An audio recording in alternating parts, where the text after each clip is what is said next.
So welcome everybody to the graduate admission workshop. So I'm very glad to be of some help.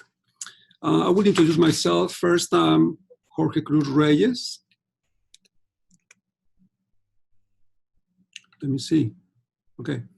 Yeah, Jorge Cruz Reyes. I'm a full professor here in the Department of Biochemistry and Biophysics at Texas A&M University. I will begin by telling you what we do in our lab. 2 slides. We work with trypanosomes. These are very interesting parasites that cause an amazing amount of disease worldwide. You find trypanosomes all across the Americas, also in Asia and Africa. They have a pretty complex life cycle. They have stages that infect the bloodstream in virtually any mammal, but also they infect insects that serve as vectors of transmission. We're interested in the RNA biology of these organisms because of the early branching of these eukaryotes in the lineage. The organisms have developed established unique pathways in gene expression and regulation, in general metabolism. So we're interested in aspects of the process called RNA editing that occurs really in any organism, any eukaryote. But the way these organisms do it is pretty unique. Also because of this very special biology and biochemistry in trypanosomes, not only RNA editing, but really any mechanism that you look at that will offer a number of possible targets for drug development. So that's the 2 aspects that we work in our lab: RNA biology and drug development. I will just briefly tell you what the RNA editing that we study is. So this sequence here shows an example of one of these molecules in mitochondria and trypanosomes that are edited. And so it's a dramatic insertion and deletion of uridines. So the insertions that were added to the primary transcript are in red, and uridines that are encoded in the mitochondrial genome and then deleted in the primary transcript are these green stars. Now the editing is developmentally controlled in both in the bloodstream form and the insect infected forms. The editing creates open reading frames. So the edited molecules become functional and can be translated to, for example, subunits or respiratory complexes over here, or autosomal subunits. So the editing we know can regulate respiration, can regulate translation. And also there are a number of molecules that we really don't know what they are doing for. So transcripts or possible proteins could be through this process be made. And so we don't know what they are doing. The editing occurs in a molecular machine called the editosome that is shown in this cover for in this journal Wires, where we had a review on this topic. And let me just. So in these images, there are subcomplexes, each of them with several proteins, together form the holoeditosome that are basically decorating the mRNA that will become like this. There are a number of small transcripts called guide RNAs that are antisense to messenger RNAs. They are in this complex too, and direct the precise number of insertions and deletions to have the accurate operating frame. My lab identified one of these subcomplexes called REH2C, which is a helicase complex. And we recently discovered that the helicase complex controls the fidelity, the accuracy of these insertions and deletions through control of a secondary RNA secondary structure. So through remodeling of the RNA or RNPs involved in this. So it's become a very interesting story, and I hope I can tell you more. You guys decide to join us in the near future. Now, I was given the task to tell you about about going over the letters of recommendation, CV, grades, GRE. As you know, have heard already during the workshop, there are components of your package together with your statement of purpose. These are all working together. As a reviewer of your application, we'll be trying to see how these pieces go together. We don't just see one component at a time. We want to see this as a group of elements, and together they will be focused on primarily on looking at the strengths that they show about you. There will be some weaknesses. That is always going to be the case. But believe us that we will be looking really for the strengths that shows how you, as an applicant, are an excellent fit into our program. You need to remember that reviewers like myself will take the package, all these components, and we may spend on average about 20 minutes looking at these materials. So you really have to help us identify those strengths that you want us to use to make a good, strong case for yourself.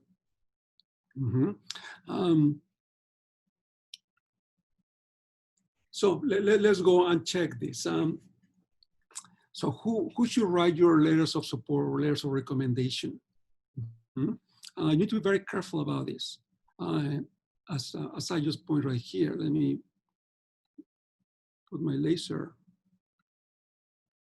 Yeah, so I think you need to be very sure about this. When you choose somebody and ask somebody to write a letter for you, you need to ask this yourself. Does this person know me well to write my LOS? That becomes a very important element in the package. We strongly favor and recommend that you include at least one or two, preferably two letters from research lab principal investigators, from scientists working in research labs where you may be involved, have some experience working with them. These are very, very important letters. So you're gonna ask somebody like this for a letter. Of course, that requires that you have established a relationship with that lab principal investigator. So how do you do that? So you need to make sure that you go to the lab regularly.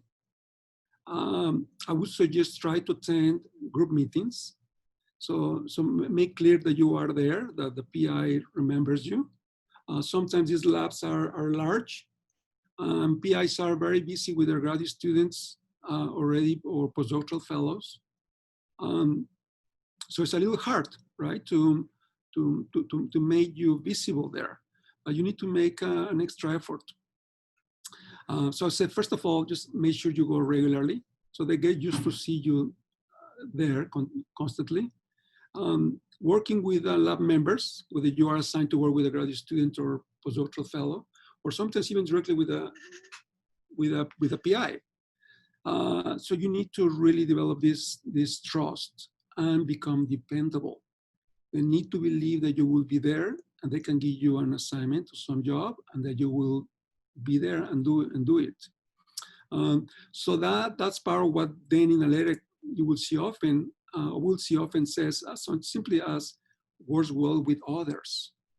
Works well with others really implies a lot of things, including just that. When you are there, try to show your best initiative, motivation, ask questions. So you are thinking about the project that you are helping with.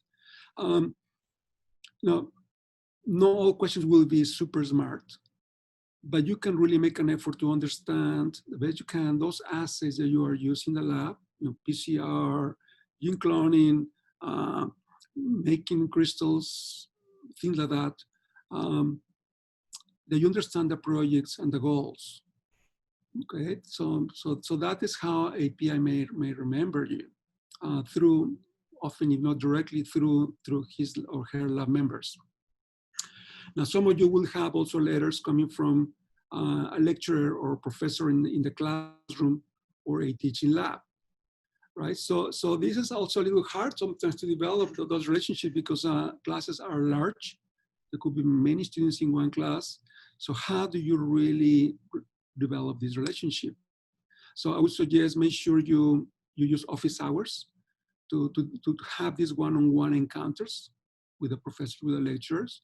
You may join honors classes, you can. Ideally, you can have the same professor in the classroom and also in the lab. Those are ideal when you have those two situations together. Make sure you get good grades in relevant classes, in the core classes that we care about as reviewers. Participate, engage in discussions the best you can. These are large groups. So some of you don't feel comfortable asking questions in large groups. So find a way to get to that professor. You can wait to the end of the class. And as we said, office hours and other ways. So you can have a chance to speak with the professor and ask some questions. Something I tell my students in class, stay close. Don't get too far back in the classroom. I don't see you. So I like to see students closer. I can develop more eye-to-eye contact with them. If you sit in a regular place, the professors get used to find you in the same corner. We get used to see where the hands come up, the hands up coming from asking questions. And then so that helps. I would suggest this, something I do with my own students. You may offer to your LOS writer at some point that you could list a few pointers about your lab participation, contributions, anything that you would like your writer of the letter to actually include for you. Things that you want to make sure they're part of the package that will be in multiple places and your letter support can coincide with your statement of purpose and other components of the package. So that may be a little strategy you can use to help that person write a letter for you and include the details that you need.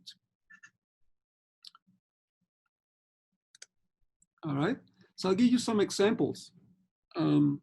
Justine was very kind to give me some help here. Help me with this. These are 3 letters that we consider bad examples of a letter. For instance, here. So this letter starts by saying, I recommend this person for your graduate program. The student is a biochemistry and molecular biology major. So that's a good sign. It's a good program that right away we find is interesting. It says, I know the student in my biochemistry class, all right? And recently in my biochemistry lab class. So it's a good combination. So that is interesting. Then it says it's a good student, usually in the top 40% of the class. All right. So it places you somewhere relative to other students that this professor may knows.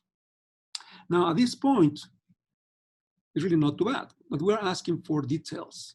I'm going to go right away to look for the evidence of what this person is basing those statements on. And so we find says here. There are several reasons why I feel this is a nice choice for your program. Again, it's a good academic credentials, analytical mind, excellent lab skills, follow directions well. That's all fine, but there are no details. Works very hard. So we find the end there's no good reasons to believe this letter very much. There's no evidence, nothing to support what this person is saying. We don't know even if there is a good personal relationship between you and the writer of this letter. So that leaves us with some concern. So that wasn't a good letter. The next one, again says, highly recommend this student for your program, highly motivated, looking for to further his education. there's nothing here that helps us. Even sign in a way that doesn't seem to suggest that this person is even somebody would consider relevant for your application. So very careful again how you choose this. The last one here comes from an organization that helps provide food for the needy families. Wow, okay, so that's very nice. But it's really not the source of a letter that we need. It's totally inappropriate. Now, let's see an example of a good letter. Actually, this is a very, very strong letter. So we may find things in between the bad letter and the good letter, being this to me probably very, very, very strong. So it starts by saying, so introduce himself or herself, and says how he or she knows the student from a medical chemistry class, and also as an undergrad research in the lab. So this is an ideal combination. It's the same professor in the classroom and in the lab setting. And gives all these very interesting statements: intellectually curious, strong scientific reasoning, self-motivated is all we want to hear. That's fine. Yeah, prepares very well before classes and so on, engages in topics and works well in groups. Great. Now, all this in blue describes what the class is, how the class is challenging, how this requires student involvement here, and how this particular student did very well in developing a project that was required. So how ideas came from the student, what approaches the student chose to use, and so a very, very well and detailed description of what the course work and what the student did and did very well. So that's fantastic. And then also actually ends by saying the student deserved an A in the course. So remember that we're looking for all these things here in a letter. So we find that there are, the letter may say something about grades or relevant classes or interactions one-on-one. That's basically this person cares about you, and your motivation and critical thinking. So these elements are here. Now the part in green talks about the students' involvement in the lab. So it says, we did discuss together this project, and we decided on a topic that involved the student background, in discussion with the student was reading about this, and then goes on the details of the project and so on. So very well described. So we can see here all these elements of in how you do very well in the classroom, you get a good grade, your participation in class was excellent, you show initiative, motivation, critical thinking in the lab, is all there. So very, very strong letter.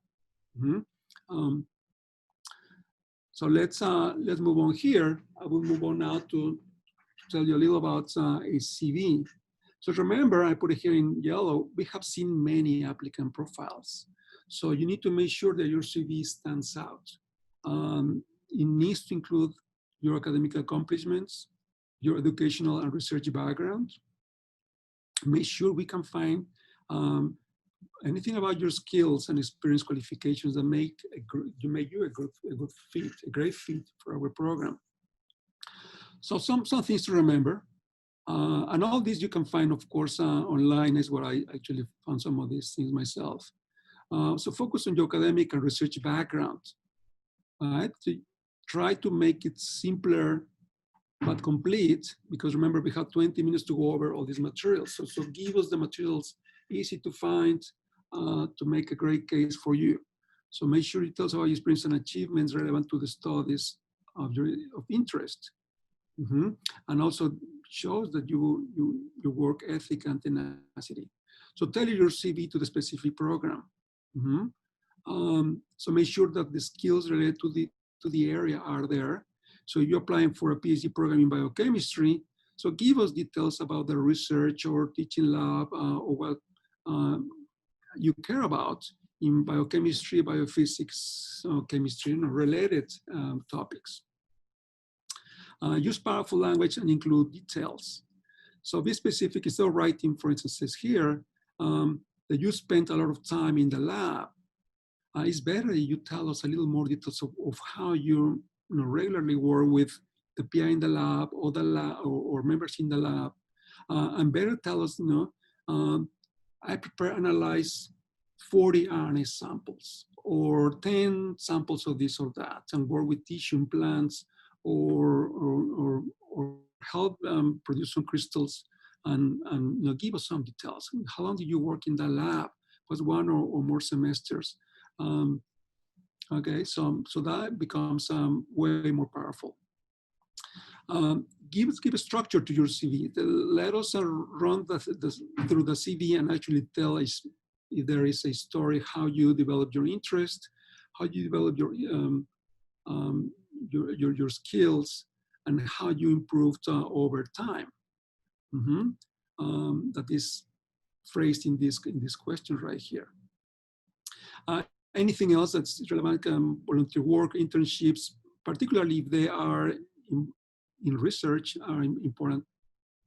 It's important that you add them in your CV. Give you a quick example. Again, something I found online, and then I just edited a little bit. So this is totally fake. I found that 555 is a number used often you will see in movies and TV programs. So nobody can be bothered by or harassed by this. So what you will find, first of all, of course, you give your name, contact information, telephone number, email address. Okay, that's important. Start with your education, your degree, your major. You have something like this, which is it's an honors degree or recognition. Please include it there. You need to really be focusing in what material you are selecting for this. I would put research experience first, whether you receive some experience as a student worker, working in a lab for credits, whether it was a summer internship, or whether you actually had a job as a research assistant or lab assistant or technician. That goes very well right here. To make sure to indicate who you work with. And ideally, you want this person to write a letter for you. I also mentioned over here that we don't need to have the grades in the CV. Those are in your transcripts. Teaching experience, whether you tutor students, maybe you help a professor in the classroom or in the lab with assignments. Something like that can go very well right here. Any honors and awards as an undergrad, that's fantastic to have right here. Grants awarded, also please add them right here. Technical skills, you can have a section there you want, where you can actually emphasize what techniques, methods you feel you are skilled, you have some skills, or you learn very well. For instance, here, statistical software is mentioned. That's great. You can indicate which ones you want, but better you can tell a little what you did. So for instance, here, instead of saying I worked a lot doing this and that, you can actually give some numbers, give us some idea of some metrics of the quantity, the quality of the work that you did. So here, analyze data for 300 and something samples in RNA, in protein, tissues, crystal analysis or anything, right? So that type of information would be very, very telling about your work. You have publications or most likely poster presentations as an undergrad student, go very well. You can find opportunities locally in your university. And so please add those in there. Academic memberships or community service, that goes also well. You can add something here that would tell us that you work well in teams, you work hard, and you have a number of interests. I would say I don't think you will need to say that these other type of works. Let's say non-related to research, maybe not necessary here.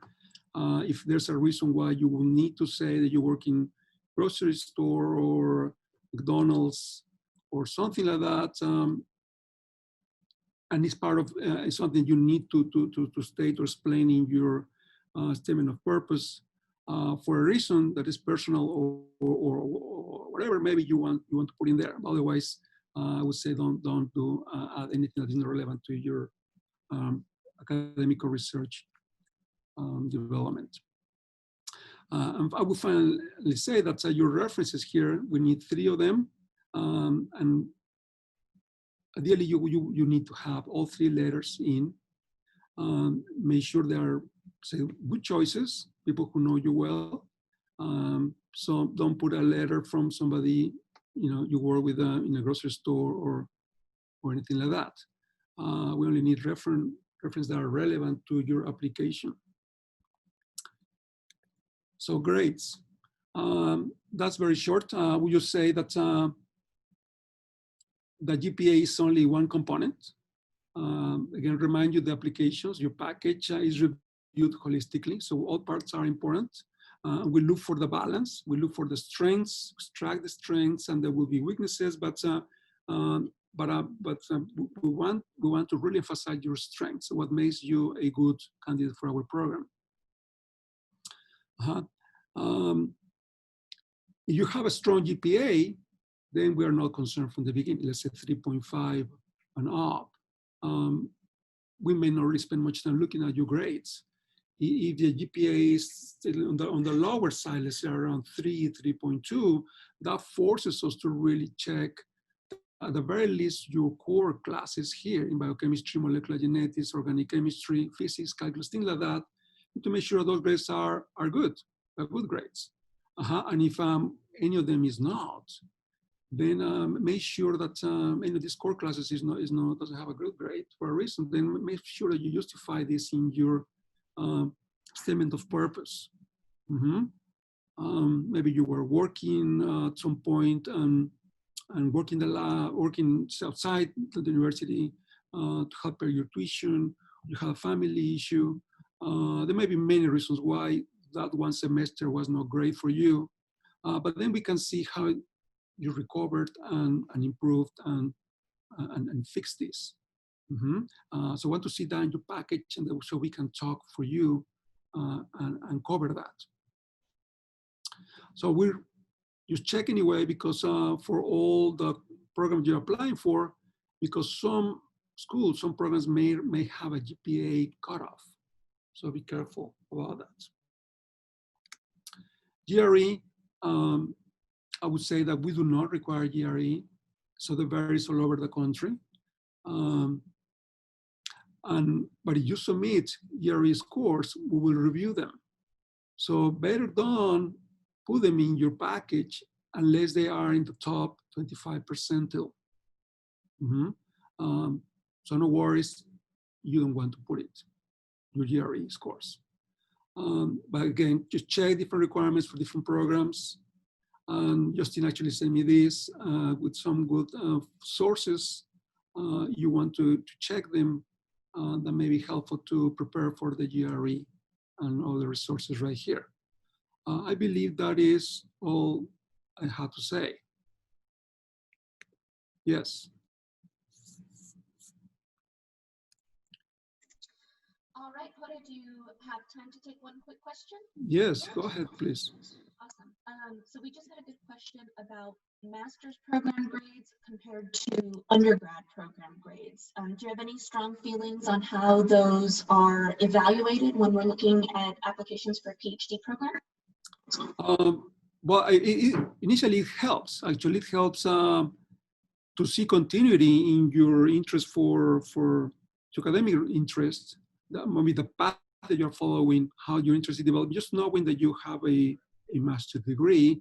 So give us more chances to see experience in research and academically in general. That's really the first thing that helps with. I mean, it's not essential to have a master's degree. Some students develop very good research experience. That seems compelling enough for us just during the undergrad research. So it's not essential, but it helps. It provides more references as how you are developing, what your interest is becoming. Grades, you're asking for grades. I would say, again, just as long as your core classes are taken care of, that we care most about, and they are not failing grades, that would make us worried. Otherwise, it's all the same, whether it's undergrad or master degree. Core classes are important. You just make sure you take care of them. Is there anything else you want to add? No, I think we're good. In the interest of time, we'll cut it here. Thank you so much for attending, and we will see you all next week. Thank you. Bye-bye.